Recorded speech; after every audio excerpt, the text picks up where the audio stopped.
दोस्तों, जितना चर्चा चला था आदिल आलम का एनपीएल से पहले कि आदिल आलम आएंगे और बड़ा इनिंग खेलेंगे, बहुत चौके छक्का लगाएंगे, मगर ऐसा कुछ नहीं हुआ दोस्तों। यानी कि मैं आपको बता दूं, आदिल आलम को एक नहीं दो नहीं यानी कि 8 मौका मिला खेलने के लिए, मगर 8 मौके में आदिल आलम कोई ज़्यादा बड़ा स्कोर भी नहीं खड़ा कर पाए।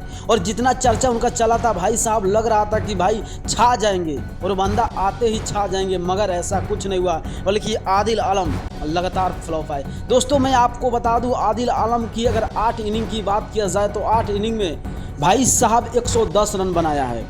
जितना चर्चा चला था, जितना शोर चला था कि हाँ भाई आदिल आलम कम बैक हो गए, आदिल आलम या करेंगे, आदिल आलम वाह करेंगे, मगर ऐसा कुछ नहीं हुआ। और शायद उनके लिए अब T20 वर्ल्ड कप 2026 के लिए जगह अभी शायद बंद हो गया, क्योंकि देखो 8 मौका मिला और 8 मौके में 142 का स्ट्राइक रेट से भाई साहब उस बंदा ने 110 रन ही बना पाया।